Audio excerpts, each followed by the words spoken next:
Tapos titignan din yung feasibility study, may need ba talaga? Kung may budget bang allotted para diyan. So kung okay na dun, punta kayo sa initial construction plans and designs, yan ba. And then site investigation and subsurface exploration kasi dito sa initial construction plan and design, pwede nating 'di ba ang atin namang design ay nag-start from top to bottom and our construction ay mag-start from bottom pataas. So dito sa initial construction plans, pwede mo nang i-design ang beams, ang columns, ang slabs, ang 'yan. Pero yung site investigation and subsurface exploration for some structures, kailangan para ma-design ang foundation. Ayan. Yung Okay, tapos kung meron ka na nitong result ng lab test, 'di puwede mo nang matapos yung final design from all the structural members, from slab, beams, columns, and foundation, matatapos mo siya.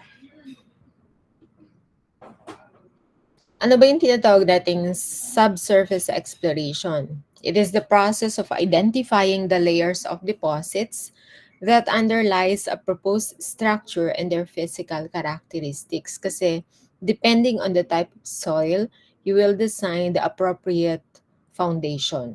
No?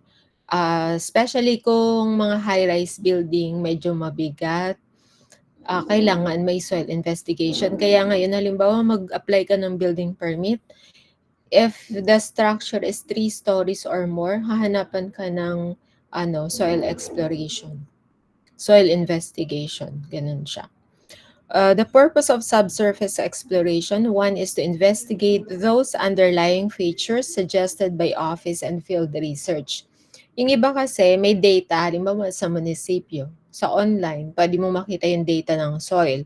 Pero syempre, may confirmatory test ka kasi baka kasi, yung iba random, medyo malapit sa inyo, kinuha mo yung data, pero para masigurado na tama, may confirmatory pa rin na subsurface exploration na ginagawa, especially kung yung project ay medyo risky at saka malaki yung cost, bakit mo naman ang tawag din, magre-rely ka based on secondary data when you can do it gamit yung resources mo din. Pero actually dito, may mga fund yan, may fund talaga para sa soil investigation.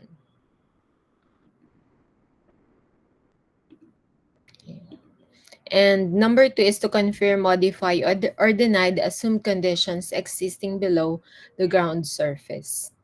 Ayan. Okay, next ito yung example class ng boring log. Kasi for a specific height ng structure, may corresponding na depth ng borehole na required. Mamaya, meron namang formula doon. Ito yung tinatawag na boring log, no? Kaya pansinin niyo, itong nandito sa left side, ito yung depth ng soil. Nagva-vary yung type of soil with a varying depth as well, no? Doon sa simula from zero elevation, sand and gravel fill, sunod sand, fine to medium trace, silt and gravel. So dito bandang pababa, we have silty sand, tapos naging clay, tapos naging gravel, naging silt na naman, tapos gravel and sand. Depende kasi, di ba yung mga sedimentary rocks or soil, yung mga soil ay nadadala ng tubig to a certain level dun sa low-lying areas. Tapos pag nag-consolidate, magiging rock. Before sila maging rock, possible, nagiging ganito muna, no? Kaya, minsan pag nag-excavate tayo, may makikita tayong mga adobe, tapos yung mga, ano bang tawag dito? Ayun nga, adobe, yung medyo matigas na siya, no? Una ay malambot siyempre sa topsoil, usually organic pa yan, tapos malambot. Pero as you go deeper, mas tumitigas ng tumitigas yung strata. Kaya pag medyo high-rise building, heavy structure, ang option natin is deep foundation or mga piles para kumbaga nakarest yung building sa hard strata. Sabi nga kahit ano din ng flood yung loose na soil ay nakarest pa rin yung building mo sa matibay na pundasyon. No? Ito may notes din may notes. Pero this is not the notes that you can see sa mga formal na or yung final report ng boring log. Ito ay notes lang nung say technician or engineer on site.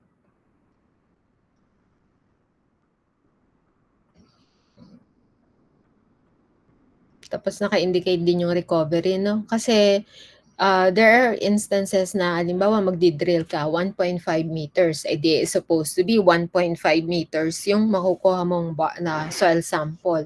Minsan mayroong cavity, minsan may nahuhulog, kaya hindi 100% yung recovery. Ito yan, 50, 80, 30, 30, 20 pa nga. Oh.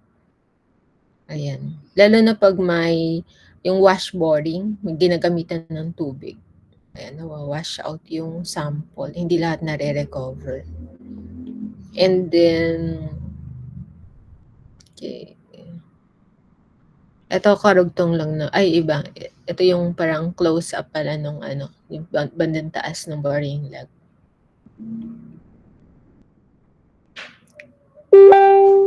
Hindi pa rin na-reach yung hard strata, gravel and sand pa rin yung nasa dulo ng end of boring. Pag shallow foundation, di natin na-attain yan eh. Sa mga deep foundation lang siya ginagamit. Tapos kasi class, may yung mga boring, yung mga boreholes, we call it boreholes. Yan, may distances from one another. Tapos, halimbawa, nakuha na natin yung strata ng lupa dun sa borehole 1. Tapos, si borehole 2, ipa-plot din natin. Tapos, i-connect natin. Makikita nyo na yung layers of soil. Ayan, ganyan siya.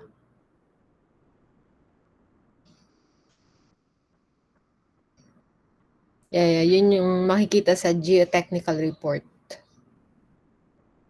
Kasi mostly sa atin ay exposed sa construction na. Pero yung sa lupa, yung sa testing, parang konti lang yung napupunta sa atin doon. Kasi usually ang nandun ay mga civil technician. Ang civil engineer will supervise. Kaya mas marami sila kasi they do the legwork, yung pagte-test sila na mismo. Ito class ay sample ng core box at nandyan yung soil sample. Pero dito, parang ang tingin ko dito ay coring na siya, yung bang bato. Bato yan. Tapos dinadala din sa laboratory for compression test. Eto naman, lupa to. Ayan, no. Pero kasi cylindrical yung barrel eh. Kaya ganyan ang shape niya. Nilalagay yan sa core box na tinatawag. Tapos nilalagay yung specific length or depth ng soil kung saan siya na-recover. And then, boring equipment. Kaya medyo mahal ang soil investigation. Nasa 75,000 minimum. Yun ay around ilang boreholes lang siya. Babayad ka kasi ng dyan yung pagdadala ng equipment, tapos pabalik na naman sa site, at saka medyo heavy yung equipment kasi na ginagamit. For some. Pero yung iba naman, manual tao tao yung ano, nagbubutas tapos ano lang, merong weight lang or hammer na ginagamit para bumuon yung drilling tools. Ayan. So overall goal is to aid the geotechnical engineer in these tasks. So number one is select the type and depth of foundation suitable for a given structure. Kasi pag bumili tayo ng lupa, hindi naman natin malalaman or mapipili kung ano yung lupa sa ilalim. Makita mo lang, ay maganda to. Hindi siya bahain, mataas ang elevation, maganda yung environment, yung mga adjoining structures, okay. Pero yung lupa sa ilalim, hindi mo mapipili. Kaya alamin mo yung type ng lupa para as civil engineer, magde-design ka ng tama or appropriate na foundation. Hindi mo pwedeng palitan yung lupa. Okay. Evaluating the load-bearing capacity of the foundation. Ito actually is dati nasa part siya ng Geotechnical Engineering 2. Pero ngayon foundation na, no?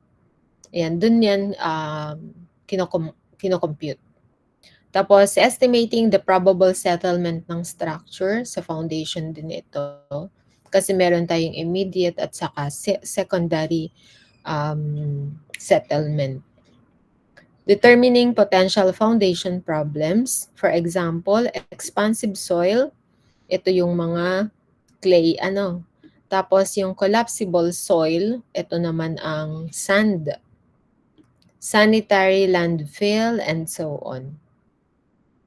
Yung iba din, tinitingnan kung sa ilalim ay may cavity kasi halimbawa, meron palang previous structure na tinayo doon.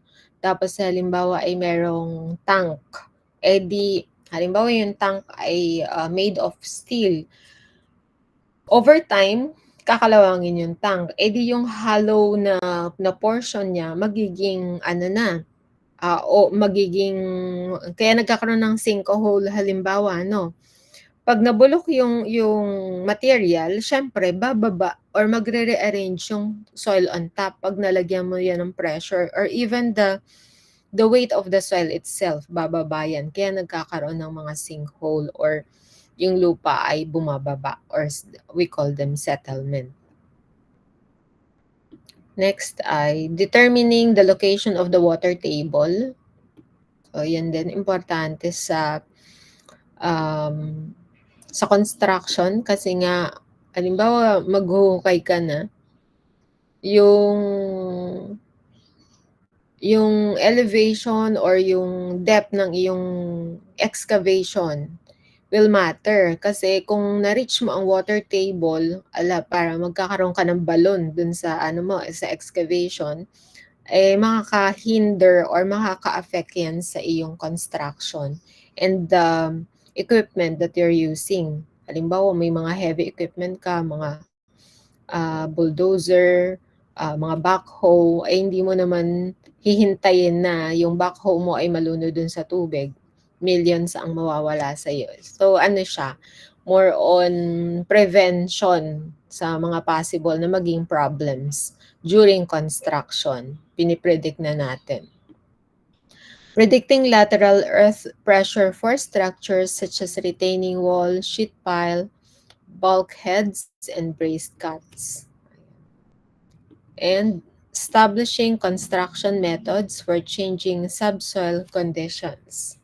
Okay, yung iba kasi pag talagang organic yung ibabaw, yung topsoil, ini-scrape. That is especially for road construction, ni-scrape yung ibabaw, tapos ibang tatambak mo subgrade at saka parang gravel bedding. Okay, subsurface exploration comprises the following steps. Number one is the collection of preliminary information. So one is the type of structure to be built and its general use. For buildings, approximate column loads and their spacing and the local building code. Siyempre, kailangan mag-abide ka dito. For bridges, span length and the loadings on piers and abutments.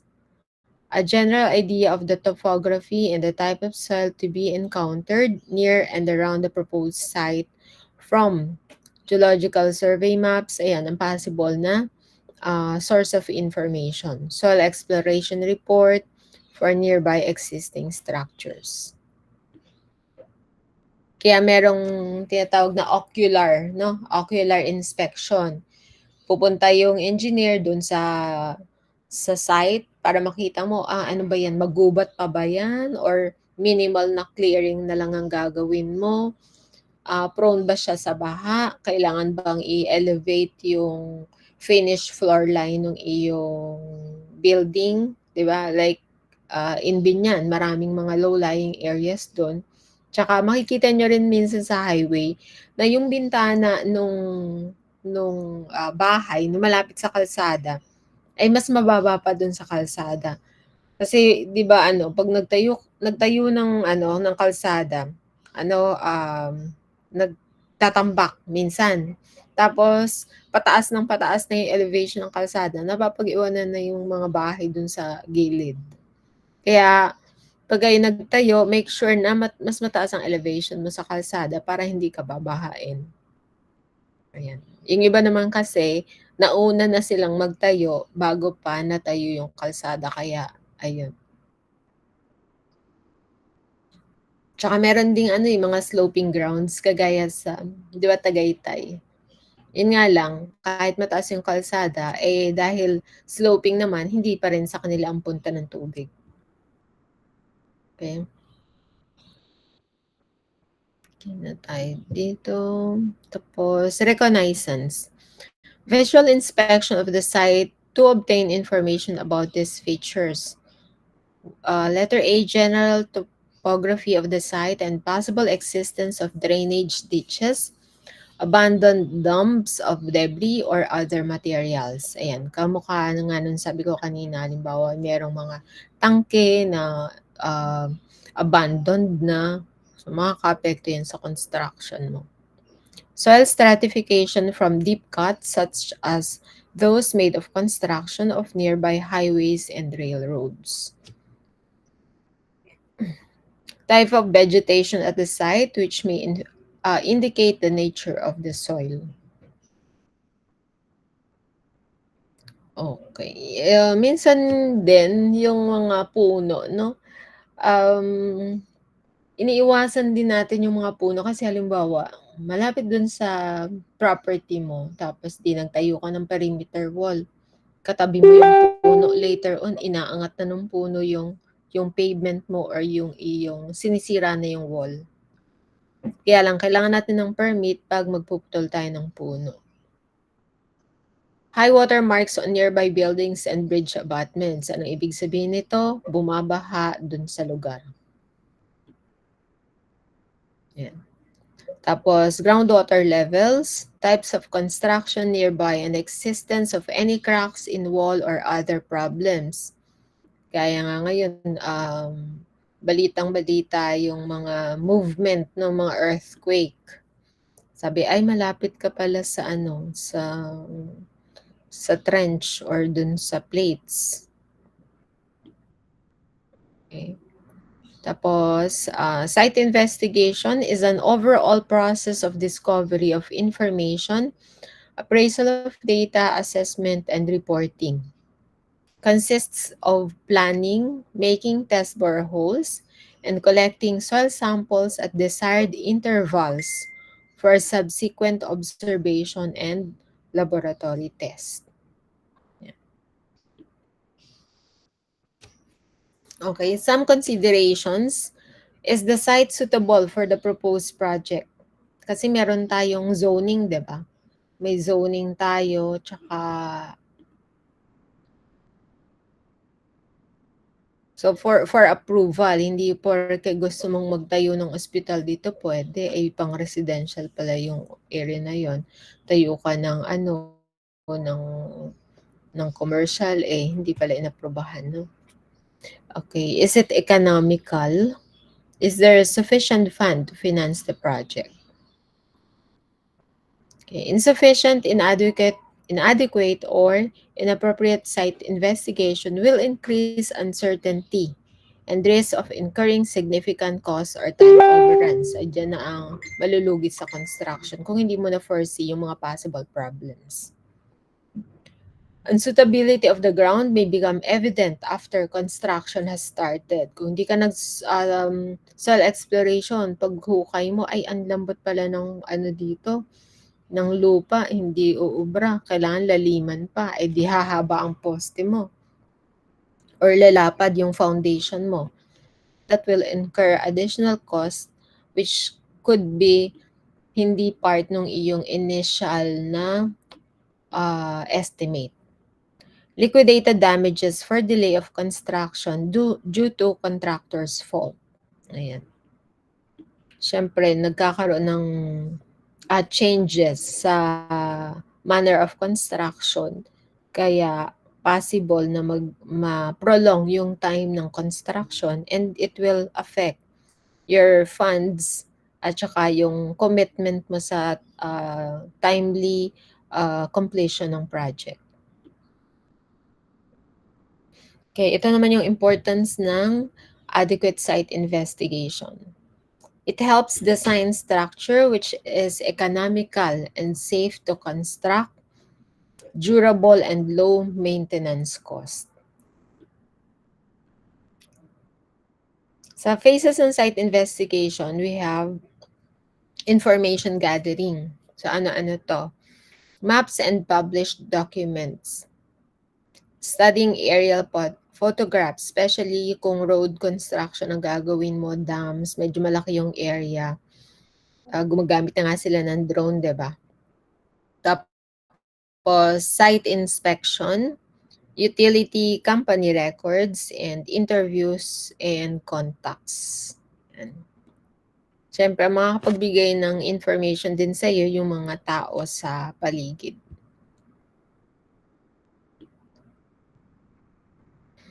A limited intrusive ground investigation to gain initial appraisal of the site and its suitability for the proposed development. So, pwede boreholes, trial pits, penetration test, laboratory test, and geophysical methods. So, ito yung mga possible na pwedeng gawin para magkaroon ka ng information as to the state of the ground. Okay. Main or detailed intrusive ground investigation, a factual report on the ground investigation is prepared. An interpretation of report providing information on soil properties, design and construction guidelines.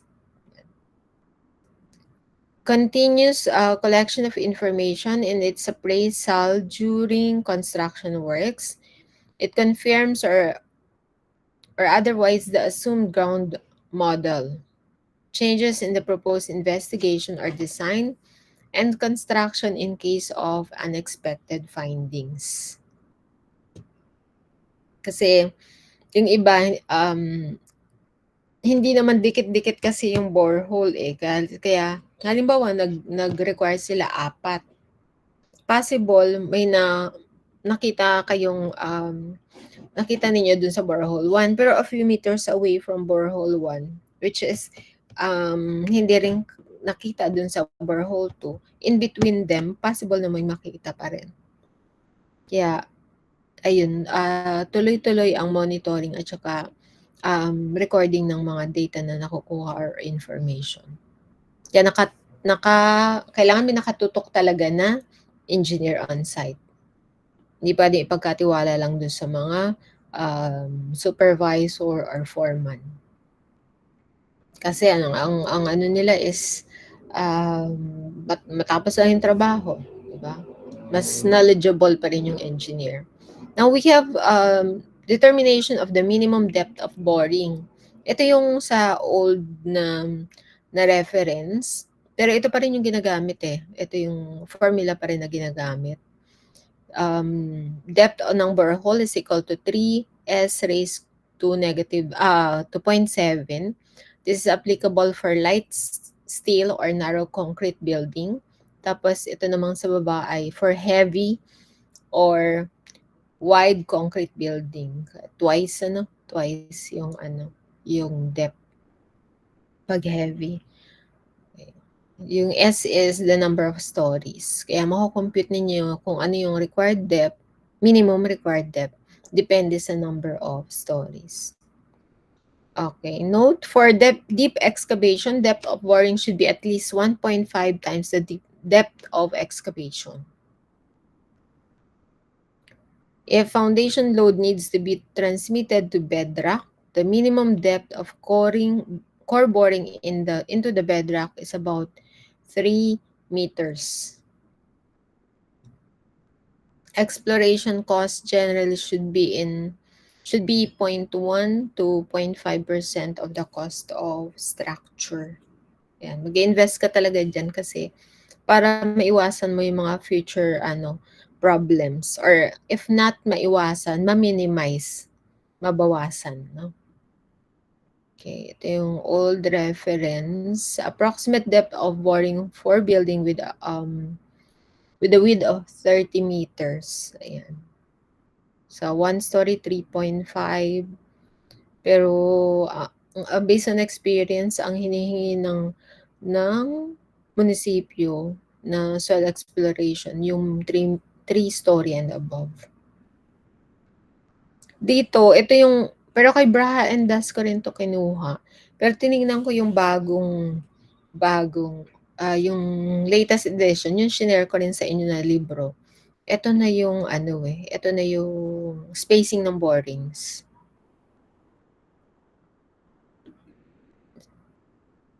Okay. Spacing din to Highway, 250 to 500. Tingnan natin yung isa. Highways, 250 to 300 meters.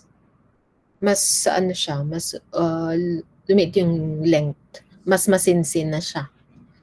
Tapos yung minimum depth of boring for lightweight, ito pa rin naman, hindi na bago, no? Yung isa nga lang ay naka-feet, yung isa ay naka-meters. Pero 3S raised to 0.7, 6S raised to 0.7 pa rin naman. Dito lang sa spacing ng borings, medyo kumipot or mas shorter yung distance, no? Yung spacing ng borings. Kaya ito na yung susundin natin, syempre yung pinaka-latest. And then, ang mga exploratory borings in the field, we have auger boring, wash boring, rotary, at saka percussion. Sa procedure ng sampling ng soil, we have disturbed and undisturbed. Si disturbed, yung kagaya ng kinuha ninyo na yung soil directly from the field, ilalagay mo sa container, tapos dadali mo na sa laboratory. Dito naman, yung undisturbed, yung tube na ginamit dun sa site, hindi mo i-extract yung lupa.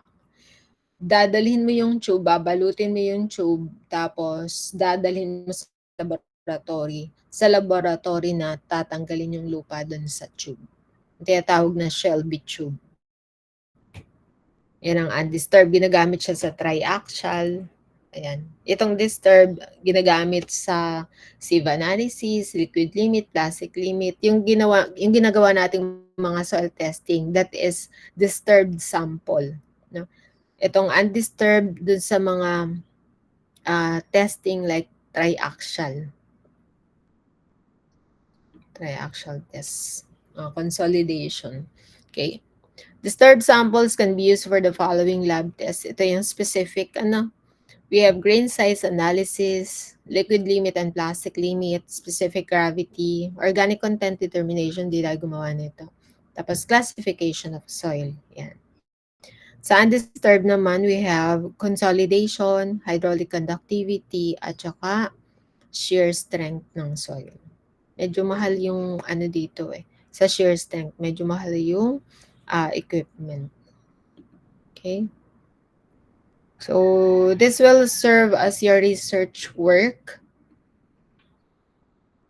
Pwede siguro i-submit nyo na lang dun sa drive natin.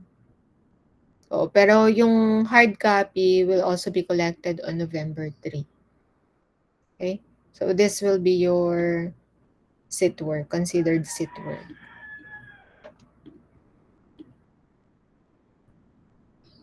Okay, text and images yan na pwede namang computerize, okay lang.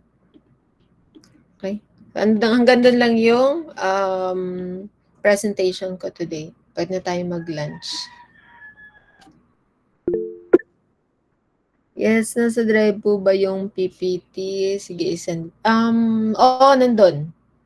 Doon ko nga dinownload kasi sabi ko, nasaan yung aking yung lecture ko sa soil exploration. Kasi part ito ng, dati kasi may geotechnical engineering 2. Kaya dalawa. Sabi ko, nawawala sa geotech 1 ko. Doon ko nakuha sa drive. Nandun. Okay na? Sige. I'll just check the attendance using the attendance history. Thank you. Kakain muna ako.